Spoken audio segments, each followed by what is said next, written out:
Всем привет! Вас приветствует Adventure Guy. С вами Adventure Tide и Adventure Klevets. Привет, Андрей! Всем привет!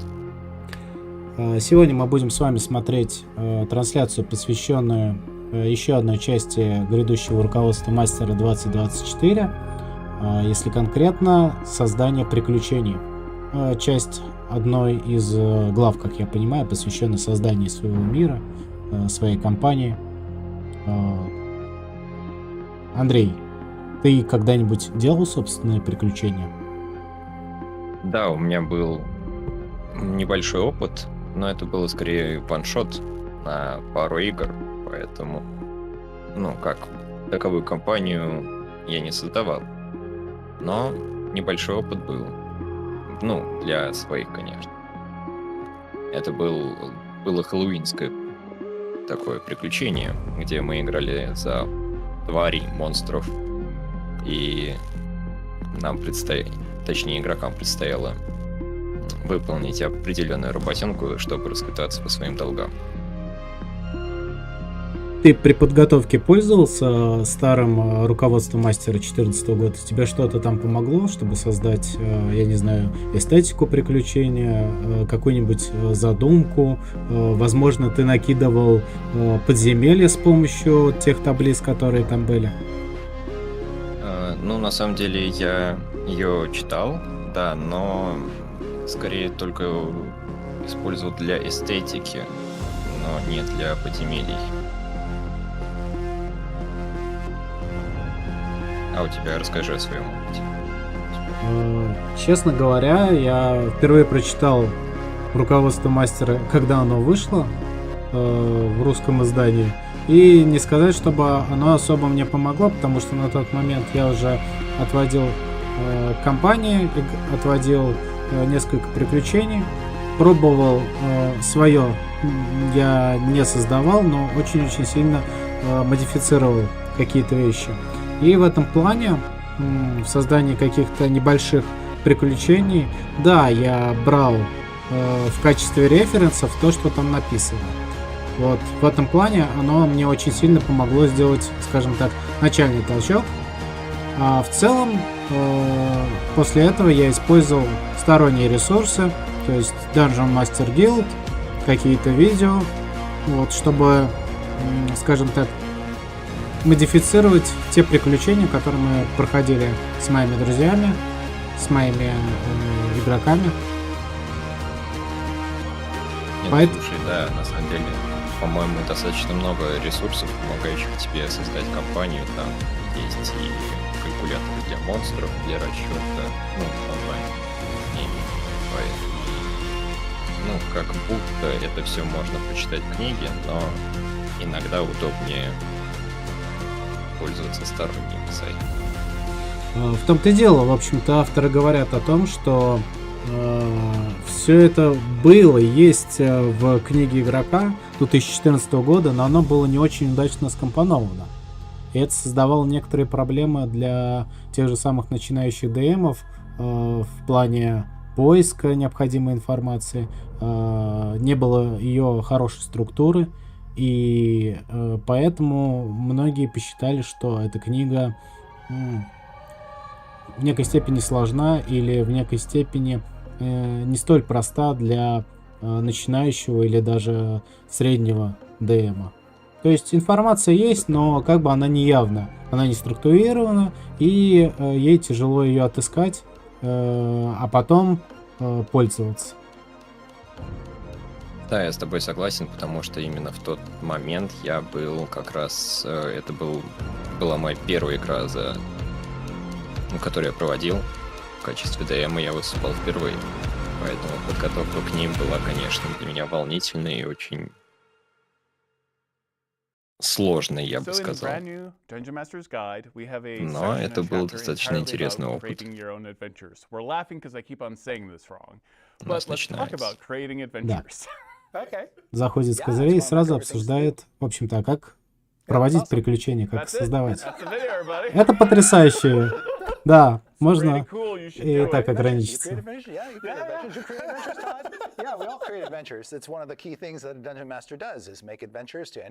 Создание приключений — это ключевая особенность мастера подземелья. Really kind of tailor the advice toward adventures that you're creating for yourself. These are not adventures that you're planning to publish. You're not writing them for a different audience. Yeah. This is advice to you, the DM, about how you can prepare for your own games. Вот, And what does an adventure собственно, look говорят like они о when том, you're что writing it for yourself? здесь It's есть not some highly явные polished, советы, edited, которые можно printworthy, использовать именно для book-sized своего endeavor. приключения. No, it's more like a collection of thoughts and notes in a way Как that's коллекция meant to be мыслей и записок. accessible and intuitive during play. And so when James, who crafted this chapter, sat down, Джеймс Уайт является автором этой главы, и, собственно, сейчас автору карты в руки, я думаю, нам расскажет подробно. We get into the nitty-gritty mechanics of how to make sure that a combat encounter is not going to wipe out the entire party or be a cakewalk, but the focus is really, here's the situation at the start of the adventure, what is it that gets the characters involved in this, В первую очередь, and how is the story говорит gonna Джеймс, unfold from нужно there? сфокусироваться Build на tension through a нарративной series of encounters части. and resolve at the end of the То есть adventure. то, как начать And it's приключение, crystallized как as, нагнетать exactly as James said, a ситуацию. four-step process. First, you figure out what the premise of the adventure is, what's going on that's going to Четыре cause the простых шага, conflict, чтобы and создать then how do you приключение. draw the players in, what is going to compel them to want to Что go off on this происходит, particular как adventure, because there внести needs to be a туда motivation. искателей It can't приключений. simply be some villain doing something somewhere or some monster stirring up trouble. The players need some hook into the story. And then, okay, I've got the premise, I know what's going to hook the players. What's the actual sequence of encounters? Figure that out. Make sure the Последовательность encounters are, столкновений. to James's point, Это balanced. вторая They're as часть. hard Как or их as easy сбалансировать. as you need them to be. And then finally, how am I going to wrap this up? И, в общем-то, как мне все это провести?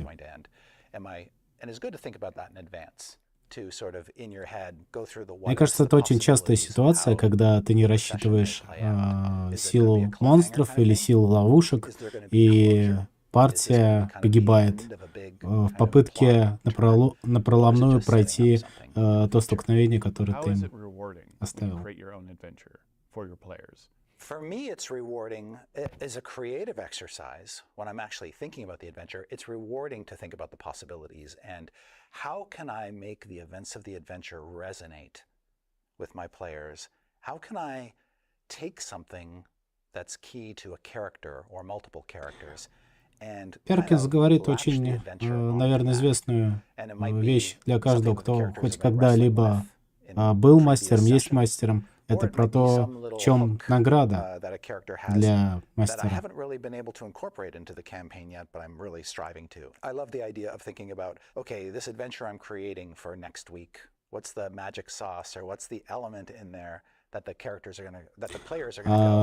Андрей, когда ты создавал свое приключение, ты прикоснулся к этой игле креатива, почувствовал вот это вот удовлетворение от того, что ты сотворил что-то свое, что-то необычное?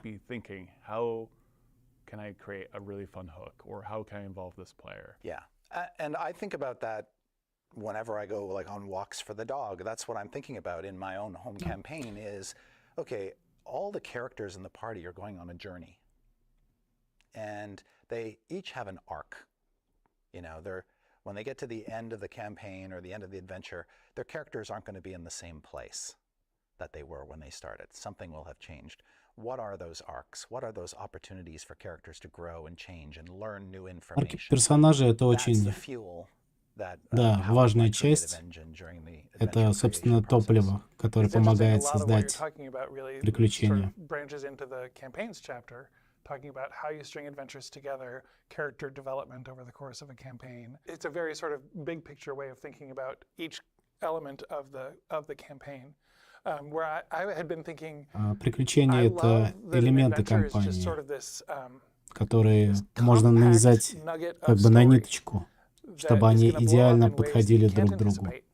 I just sort of love creating this situation with some idea of how characters might go about resolving it, but they always surprise me, and that really is Or the dice surprises. Yes. Yeah, that's a really good way of thinking of it, because if I'm running a live game or a one-off adventure, it's very much like that. Just create an interesting setup and then sit back and just watch it. Они сейчас похожи на таких хитрецов, мастер-майндов. Yeah, we've talked about this at length. You know you've done a good job, like when you have like a little bit of what the adventure is about is something that antagonizes or captures the imagination of the players, and they spiral. Yeah. Like sometimes they'll write a single sentence. I'm like, I know that I won't have to do anything today. And I think you both hit on something, the idea that one of the most fun aspects of adventure creation is what you can't anticipate. It's the surprise. And the DM can be surprised, and the players can be surprised. Right. Everybody can be surprised Да, when an adventure это goes, основное, что, kind of мне off the кажется, rails. в самой игре, в «Подземелье драконов» заложено. Это то, что ты никогда не знаешь, к чему даже самое запланированное приключение, которое ты сделал, может привести. всех удивлять.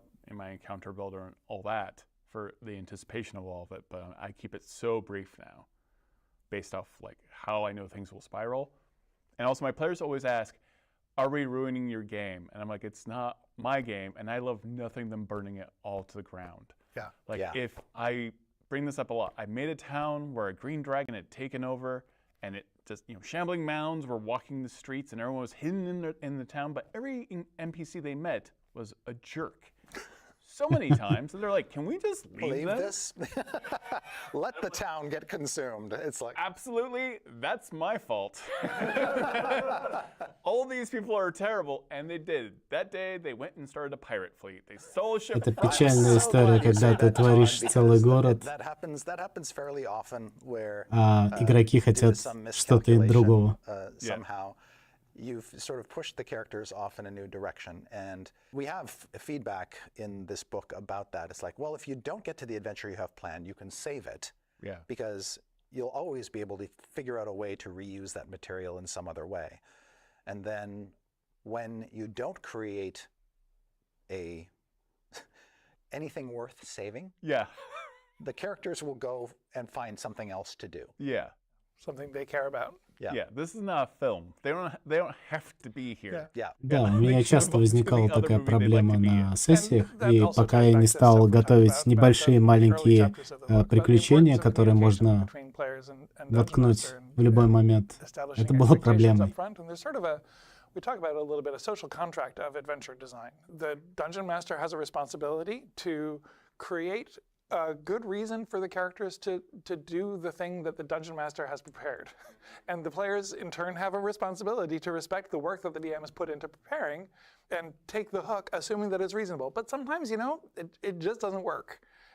But the more you're communicating up Джеймс front говорит about о the социальном kinds of things контракте, the players который want to должен do, работать and the между kind of campaign you мастером wanna и play, игроками, then the more you can all be on the что same вы page at the start of the создаете campaign and интересную make sure игру, that you're а они, going in a direction that соответственно, everybody's enjoying. должны в ней And that goes into, участвовать. you mentioned Но это не всегда guide работает. rails and railroads. Railroading is not very fun. Nobody likes to feel like they have no options. The whole point of D&D is that you can do anything. Right. Not Yeah. that you have to be, again, stuck in someone else's movie.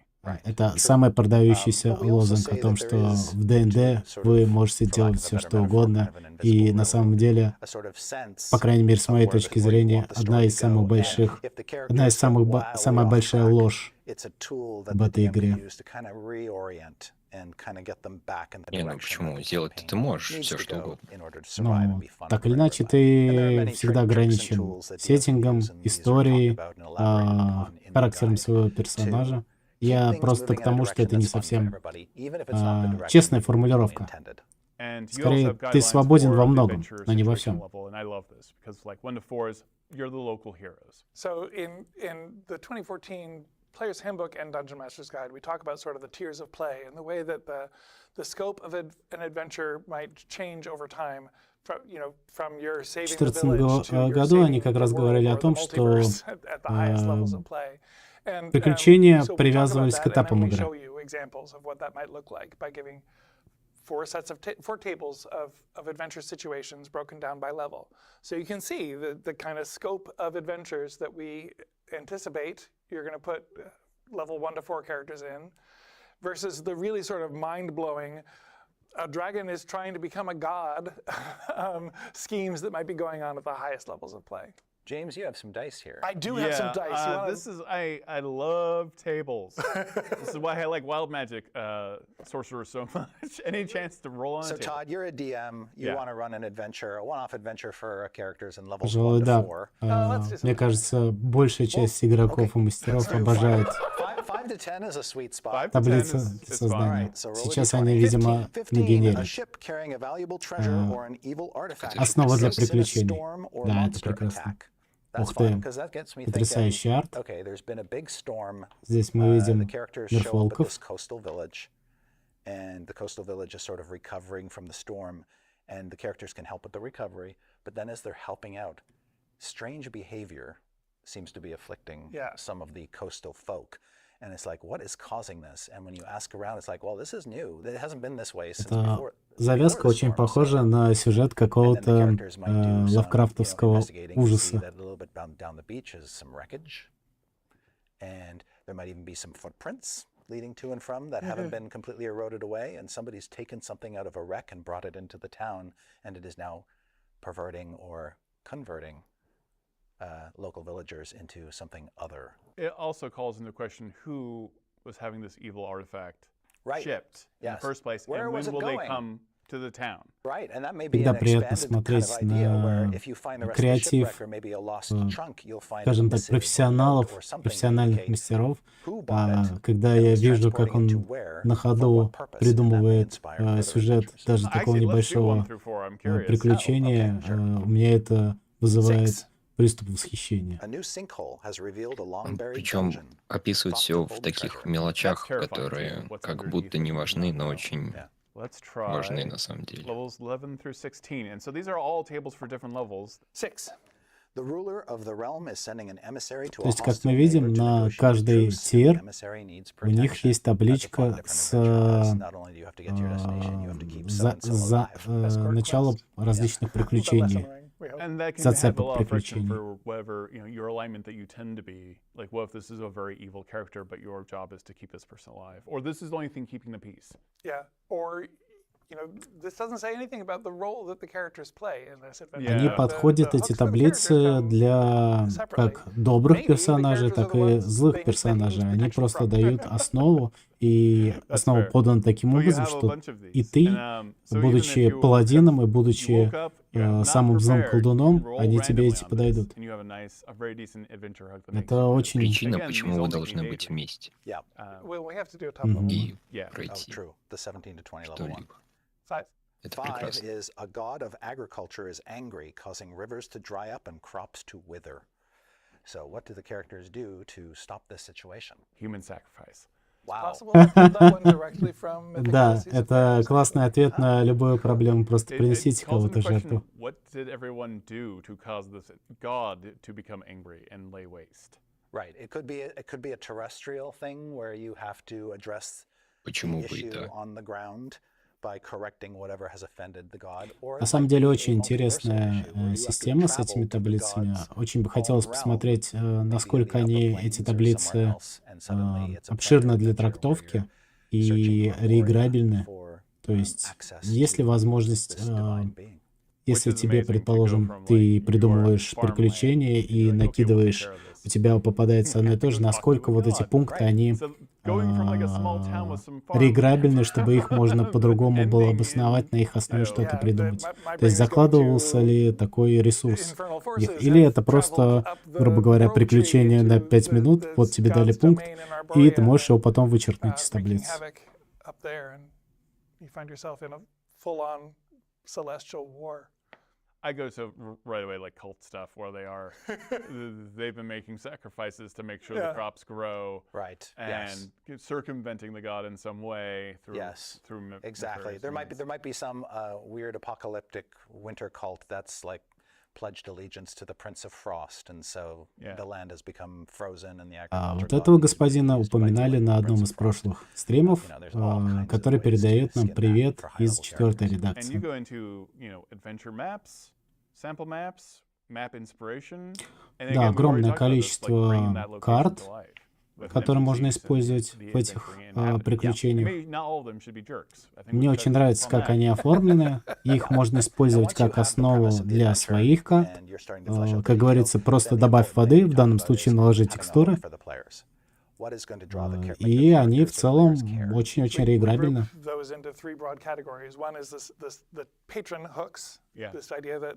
There's somebody who wants the characters to do this thing. And another one is supernatural hooks. Something magical happens. Maybe it's an omen from a god, or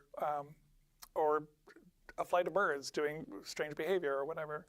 And then the last one is just kind of happenstance. It might be you fall into that sinkhole that is just opened up. That's the best way to start. Like you're just, let's go. Like. Это очень похоже на начало нашей кампании по Planescape. Начинается с того, что ты мертв. Как раз. Прекрасное начало. Сейчас они рассказывают о прекрасном, кстати, приключении Hidden Shrine. So you provide the advice, but also if you need something really quick, like roll 1d6 for patrons. 2. Someone the characters want to impress or need a favor from asks them to deal with the adventure situation. Сейчас, получается, это уже про цели персонажа. Тоже есть табличка.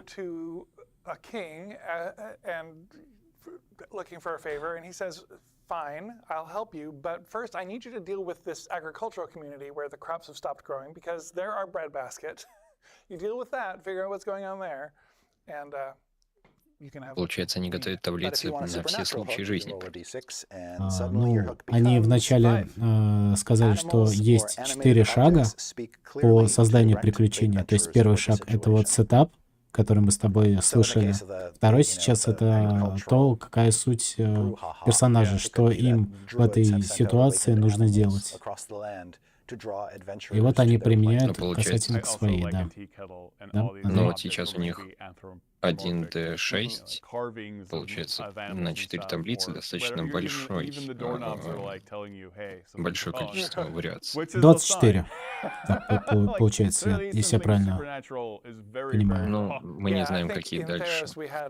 Может, там D100 где-то будет. Karamatra, the goddess of agriculture, all of her statues have covered her face. Yeah. Oh, that is amazing. Yeah, that is so creepy. When the statues change their posture. Yeah. When statues turn away from you, it's. Здесь есть небольшая отсылка на плачущих ангелов. Да. Ты смотрел когда-нибудь «Доктор Кто»? Нет. Очень рекомендую. This makes me think of Over the Garden Wall immediately. Я знаю, что он обширный, так что надо выделить прям время. Everyone's wearing. I don't want to spoil this show, but you should have watched it by now. Everyone's got a pumpkin head on for some reason. They're very keen on farming, and they go to this festival that seems pretty creepy and cultish, and then things unravel from there. I'm thinking about the shipwreck plot that was one of the first ones we did, where like the village has a celebration to welcome a ship that comes every year bringing important supplies, and everybody's gathered for the celebration as the ship comes in, and then you see it go down. And we've got planning encounters, you know, make peace, protect an NPC or an object, retrieve an object, run a gauntlet, sneak in, stop a ritual, take out a single target. Отлично. Это тоже очень удобно. То, что они, в общем-то, тема для столкновения описывают. Видимо, тоже таблицей, либо каким-либо другим образом. Не вот конкретно, столько-то вы встречаете монстров в такой-то области, а просто очень хорошее семечко для приключений.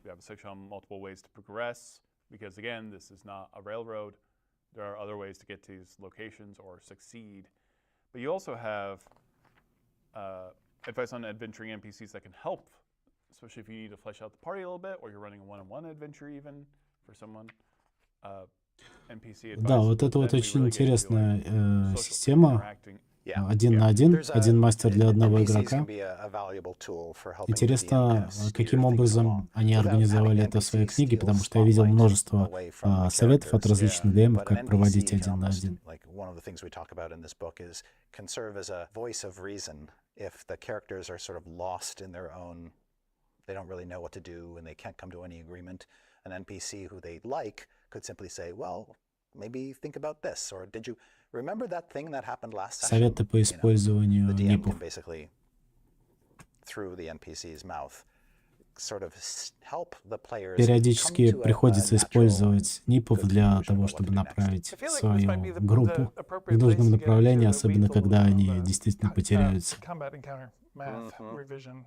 Yeah, you do have like a lot of different situations for combat encounters. We've got like changing elevation, defensive positions, hazards, mixed monster groups, reasons to move, and now there's some new math on this, right? Yes. So the first thing you were talking about is various factors that might complicate a combat encounter and make it more interesting than just sort of forces lined up hitting each other until one of them gives up. But the second part is the system that we use to help you determine how challenging an encounter is going to be for a certain number of characters of a certain level. We made that math a lot simpler, but also more challenging. The first and important part of that is it's so much easier now to figure out how challenging an encounter is going to be, and the key detail Как обычно, нам обещают облегчение и улучшение возможностей, что мы можем на ходу настроить схватку, уровень опасности для игроков, что это сейчас очень-очень просто. Верим, Андрей? Верю. Почему бы нет? Будем надеяться, по крайней мере. Будем надеяться. Это еще я бы хотел с тобой обсудить этот вопрос после трансляции. It's likely to have one or two scary moments for the players, but their characters should emerge victorious with no casualties. You can choose moderate difficulty, which I think most encounters probably fall in this category, is absent healing and other resources, an encounter of moderate difficulty could go badly for the adventurers. Weaker characters might get taken out of the fight, and there's a slim chance that one or more characters might die. Or you can go high difficulty, which is this could be lethal for one or more characters, and to survive it, the characters are going to have to use smart tactics, quick thinking, and they probably need a little bit of luck as well. Ну, собственно, они перешли к трем типам сложности столкновений. Легкая, средняя и высокая. The number of experience points you have to spend on monsters to populate that encounter. Собственно говоря, здесь подробность о том, как использовать опыт. Видимо, изменилась система построения от опыта. And then the step 3 is you go spend them. So every monster has an XP value. You know how many XP you have to spend. You just spend as much of that XP as you can without going over. So for instance, if you're a level 1 party and you want a moderately difficult encounter, you have 75 XP to spend per player. То есть подсчитывается уровень группы, считается, сколько это опыта, и на этот опыт ты набираешь монстров. Звучит достаточно просто. That was too easy. По крайней мере, звучит. You will also, if you're looking very closely, notice that especially above level 10, the numbers are higher than they used to be. So by the time the 2025 Monster Manual is released, characters above level 10 are going to have their lives challenged more sort of from both directions, because monsters above that level are getting their numbers amped up a little bit, and I'm sure Chris and Jeremy will talk a lot more about that, and Wes, in the months ahead. But then also, the encounter building guidelines say you can have more of those tougher monsters in the encounter. So we're pretty confident that the characters are going to face appropriate and sometimes terrifying challenges. Да, действительно, существовал перекос примерно на этих уровнях, то игроки становились достаточно могущественны, и приходилось закидывать их тушками. I will say that there's always some corner case shenanigans to account for, like if you're running an encounter with 100 creatures. Yeah. You know, so there's some troubleshooting advice that we also built into this Dungeon Master's Guide that really wasn't in the 2014 about У меня была ситуация, когда не 100, конечно, но порядка 60-70 существ сражались. Это было очень травмирующий опыт. Особенно для ДМа. Вот я и имею в виду, что, будучи ДМ, это был очень травмирующий опыт для меня. Всех отслеживать. Красота. Ну, я пользовался некоторыми хитростями, но все равно это было достаточно сложно. Видимо, об этом также есть какой-то совет. So if you've got 5 different kinds of creatures, you're looking at 5 different stat blocks during the encounter, and that can be a bit of a Это chore. правда, Крис. So try to 5 keep that существ, number 5 down. And then you have статблоков. tables for, you know, hostile, indifferent, friendly. We've got, you know, advice on monster personalities, how that can make things more fun. Like you can roll and get cowardly or surrenders easily or greedy or disorderly, brave. Звучит как теги для монстров. When they fight. Like you can give these monsters a little bit more flavor. Yeah, it can be fun to sort of give the players some sense of what's going on in the monster community that they're barging into. What is going on in the monster community right now? Yes, monster communities can be just as textured as non-monster communities. What is that dungeon HOA like? Well, yeah. Про описание, как они сказали, сообщества монстров выходило 2 потрясающие книги. Way too many people survived. Yeah. You can create an encounter Мордекайнен, враги Мордекайнена и руководство Вола по монстрам. В них очень классно описывались сообщества популярных монстров. Okay, there are 6 goblins in the room. One of those goblins hates the guy in charge. Yeah. And will do everything possible to subvert that other goblin's leadership. And so suddenly, in this encounter, there's one goblin who might behave strangely or might. Крис очень любит делать примеры на гоблинах. Я, которые трансляции смотрю, и периодически он приводит в пример именно гоблинов. You have an encounter that the characters are more likely. Они самые популярные. And it's a different way to solve that encounter. It doesn't have to be удобно. combat because now you have, if someone's a good talker, they can Звучит немного по-российски, start если честно. friction between these enemies and they can fight themselves, which is always very satisfying. You rolled. What did you get? I got a 5 on the monster relationships table. Monster relationship. One monster cares only for Потрясающая itself and таблица not the rest of the group. взаимоотношений с монстрами. Easy to manipulate. Yeah. And then you've got reactive tactics. Like you really cover kind of everything that you really, if you want to, like things that I don't always think about. Взаимоотношения You монстров. can Интересно react всё-таки. by ambush, fortify, hide and flee, investigate. I think what these sections of this chapter on creating adventures really sort of drill down to is, again, going back to the idea of surprise, that you're crafting encounters where you're challenging expectations a little bit and challenging conventions. And so that players realize that no 2 encounters are just kind of exactly the same. This is particularly important, I think, in scenarios or adventures where you're meeting a lot of the same adversaries over and over again. Right. Like if you're invading a hobgoblin stronghold, it would be kind of a shame if all the hobgoblins felt exactly the same. Yeah. I mean, this is about fleshing it out, making the world feel Да, real. все That's why это you're giving связано advice с in тем, different что ways for, like, авторы хотят, also чтобы encounter мы pacing создавали tension именно of личные, variety of персональные different threats, giving these monsters столкновения, personalities, giving them приключения different для locations, своих giving them игроков. different things that they're actually actively Именно doing against the players. That поэтому isn't just combat, they're also, есть like, такие like you said, таблицы, как взаимоотношения they're монстров, barricading, they're searching, и maybe they're running away, but, like, not многие everything has to советы be a по тому, face-to-face как battle. именно Something придать else can be happening. индивидуальности And then столкновению.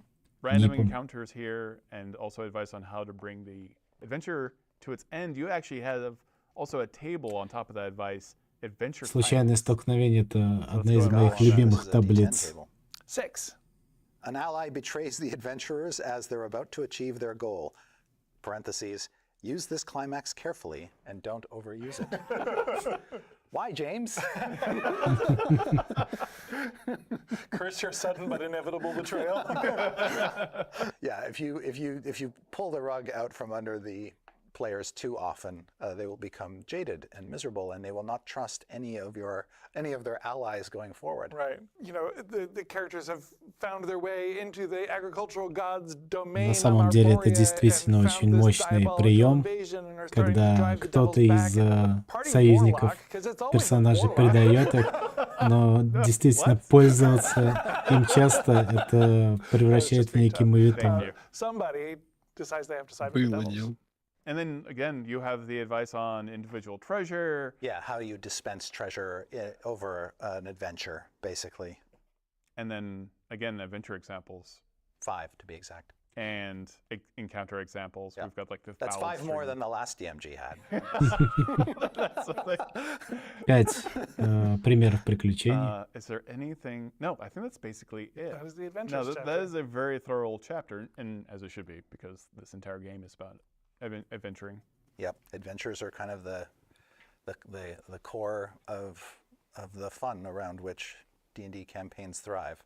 Thank you so much for watching. Every Вот, week в leading общем-то, up to the и brand всё. new 2024 Dungeon Master's Guide, we'll have new videos and premieres telling you more about the book. To pre-order the Мне 2024 очень-очень core нравятся rulebooks, digital physical bundle, арты click on the links новых in this книг, video description and find out more когда about all the вот эта вот pre-order отбивочка у bonuses, них на including трансляциях frames, происходит. backdrops, dice sets, Классно digital посмотреть. dragon Ну и, art конечно book, же, на and the этого digital золотого golden dragon mini. дракона. I'm Todd Kenrick. Thank you so much for watching. Don't forget to hit the Что ж, like, the subscribe спасибо. button, and also the Картоник notification button so that шикарно. you're alerted when we have brand new videos about the future of D&D. Что ж, на мой взгляд, очень консистентное видео получилось. Они прошли через всю главу, обсудили ее, показали ее скелет. И вот это вот основное мясо, из чего оно состоит, это 4 шага, создание приключения и кучу таблиц, советов и небольших разделов. Я так полагаю, это будет что-то наподобие вставочек текстовых. В целом мне, как мастеру, было бы очень удобно использовать это, опять же, для таких моментов, как внезапно ваши игроки решили свернуть не туда. И нужно быстро создать какое-то приключение. А с учетом того, что у них есть еще в этой главе 5 примеров различных типов приключений на полстранички, которые ты можешь очень-очень легко воткнуть в свой сеттинг, в свою ситуацию. Я считаю, что это очень-очень полезная глава. Что ты скажешь, Андрей? Да, на самом деле, чтобы уйти от рельсовости, допустим, на каких-то приключениях, это будет очень полезно. Потому что не всегда есть заготовки для отступа влево и вправо, чтобы это не казалось совсем уж чем-то непонятным. Такие мелкие приключения могут быть прям очень полезны. Что тебе в особенности зацепило, понравилось из того, что они обсуждали? Какие инструменты, какие элементы вот этой главы создания приключений посвященные? Что бы ты хотел вот Ну, вот прямо мне- сейчас потрогать, попробовать покидать свои кубы, так скажем? На самом деле, мне очень нравятся таблицы с приключениями. Ну, вообще идея вот с таблицами случайных приключений. И, ну, вот начало приключения, то, что почему конкретно вы собрались злые или добрые, мне кажется, это очень интересный и очень важный аспект, потому что изначальная мотивация для кампании, для ваншота, это, мне кажется, очень большой стимул играть ее. Что ж, да, я с тобой, пожалуй, соглашусь, что зачин, классный зачин для приключения — это половина успеха на сессии. Он дает возможность игрокам зацепить своих персонажей за происходящие события. И он является первичной вещью, которая вдохновляет как игроков, так и их персонажей двигаться по сюжету. Я приведу пример. У Мгм. нас был один очень хороший такой вводный случай. Это когда мы играли за семью. Мама, папа, брат, сын и дочь, брат с сестрой. Соответственно, у нас этот ваншот прошел на ура. Очень весело, очень задорно, и мы были достаточно сильно сплочены именно как бы семейными узами. Поэтому вот как пример, как именно изначальный э, старт, изначальная мотивация быть вместе дает очень много как последующей для игры атмосферы.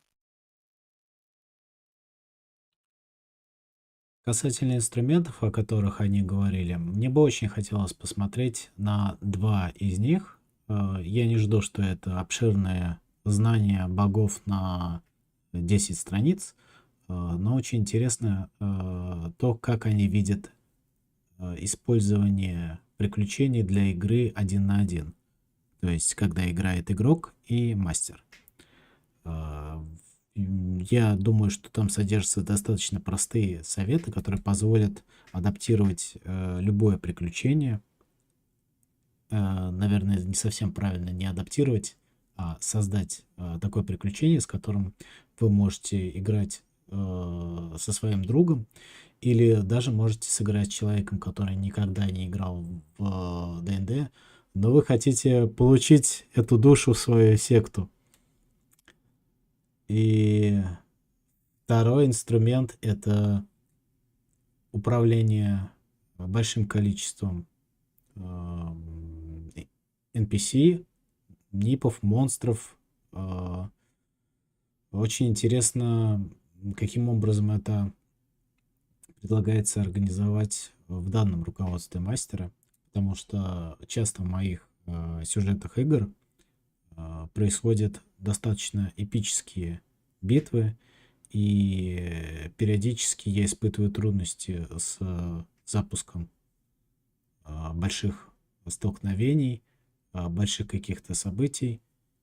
И в данных ситуациях ощущается то, что все-таки ДНД изначально создавалось для... Хотя она и произошло от варгейминга, это все еще битва 4 искателей приключений с драконом в его логове. Вот в этом она хороша.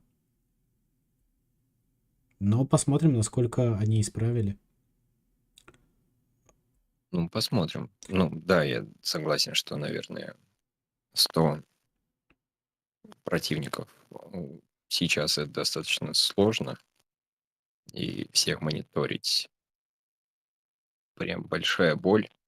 Но вот они предлагают по группам, по одинаковым этим типам различать их, Ну, группировать. посмотрим, насколько именно конкретно это делается, потому что в старом руководстве мастера приблизительно были такие же подробности о том, как запускать большие файты, о том, как считать нападение толпой, управление толпой там было. Еще очень интересный момент, они упомянули, что они тюнинговали, так сказать, настроили, улучшили систему подбора сложности энкаунтера. И теперь вместо 4 сложностей, насколько я понял, 3. 3, да. И они предлагают использовать опыт монстров в качестве вычитания из общего пула опыта группы. То есть есть какая-то таблица для персонажей в зависимости, наверное, от их количества, от их состава, то есть как было в руководстве мастера 2014 года. И несколько изменились модификаторы на ранних уровнях и, соответственно, на средних, конец второго тира, начало третьего, когда игроки получают достаточно сильный буст своих сил. И, как я уже говорил, приходится закидывать их пулеметы жирными телами монстров. И иногда это превращает бои в очень изматывающие столкновения. Посмотрим, наверное, Андрей, насколько им удалось решить вот эту вот проблему кривой. Она, скажем так, всегда существовала в ДНД, не только в пятой редакции. Скажу даже больше, что в пятой редакции это, наверное, наименее всего проявляется тем олдам, которые играли в тройку. Наверное, хорошо известен эффект, когда вы начинаете приближаться к высоким уровням, особенно играя за магического пользователя, за заклинателя. Вас становится крайне тяжело остановить мастеру. Нужно очень-очень постараться, чтобы это сделать. Ну да. Ну, знаешь, кратное увеличение монстров с ростом твоего уровня как игрока, это, конечно, самый простой вариант. Но я надеюсь, что все-таки более сложные монстры должны быть более интересны. Потому что когда ты высокоуровневый, ты уже неинтересно тебе бить 100 гоблинов. А учитывая, что заклинатель может, тот же волшебник, кинуть огненный шар в толпу, это, конечно, меняет все. Да, мы запомнили одну вещь, что заклинания, тщательно примененные в нужное время заклинания, ломает кривую сложности просто напрочь. Как и смекалочка игроков. Иногда это очень сильно помогает не только в каких-то exploration, то есть исследовательских моментах, но и в бою.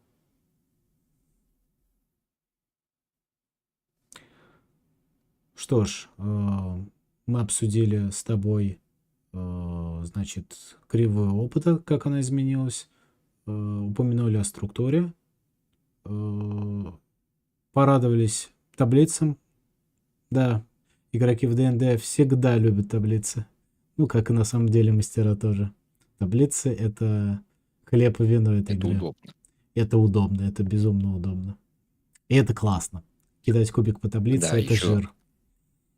еще очень удобно это рандомные таблицы для, в том числе, лута, наполнения карты, для всего-всего. Этих таблиц миллионы, и ими надо пользоваться на самом деле. По особенностям управления, всяким небольшим советам, тоже хотелось бы поглядеть непосредственно в главе. Были они упомянуты вкратце, но, честно говоря, ни за что ни глаз, ни ухо не зацепилось. Как будто бы еще имеет такой быть момент, что все они говорили, это весьма хорошая база для начинающего именно ДМа. И они подчеркивали, чтобы ты решил стать мастером. Господи, вспомнил книгу «Вы решили стать мастером игры». Ой, нет. Ты берешь руководство мастера 2024 и такой говоришь: я хочу создать приключения. Открываешь, и вот буквально через 15 минут у тебя есть приключение. И это, на мой взгляд, очень-очень-очень круто. Я человек, который все-таки тоже любит некие сложности, даже не сложности, а детали. Но когда ты ничего не знаешь и просто горишь большим желанием, и тебе хочется создать что-то классное, и ты берешь и просто благодаря простым инструкциям создаешь, мое почтение авторам. Это позволяет больше людям прикоснуться к этому прекрасному философскому камню в виде подземелий и драконов. Что ты думаешь по этому поводу, Андрей? Да, я думаю, что на самом деле легкий старт для ДМ это, ну, в качестве ДМ это, привлечет не только новых игроков, но и также побудит уже играющих людей в качестве игроков стать ДМами. И, соответственно, комьюнити начнет расти. И, ну, чем больше ДМов, тем больше игроков. И есть такое Поэтому дело, это очень согласен. интересный шаг с их стороны, потому что, ну, будем объективны, м, мастера найти достаточно сложно, хорошего, своего и так далее, и все-таки зачастую это кто-то из друзей, тот, с кем-то ты познакомился и так далее. А если будет мастеров больше, то будет больше также вариативности. То есть м, можно провести кампанию одному, а следующую кампанию провести уже другому человеку, который был до этого игроком. Ну, даже не кампанию, а вот свое мелкое приключение, основываясь на этой книге. Это даст тебе опыт как и мастера, так и игрока. Что ж, пожалуй, соглашусь с тобой. Ну, в общем-то, мы и обсудили. Тема, скажем так, не настолько обширна, чтобы ее бесконечно доить. Поэтому спасибо тем, кто пришел на трансляцию, посмотрел ее. Мы это делаем в первую очередь, конечно же, для себя, потому что мы любим обсуждать, мы любим смотреть. И во вторую очередь мы делаем это для вас, чтобы у вас появились какие-то мысли, чтобы у вас появилось желание попробовать эту книгу, когда она выйдет, и попробовать себя в качестве ДМа. Как говорится, все ради комьюнити. Если у вас есть какие-то вопросы, вы можете задать их в комментариях. Мы отвечаем на них, смотрим, общаемся, готовы с вами подискутировать по любому поводу.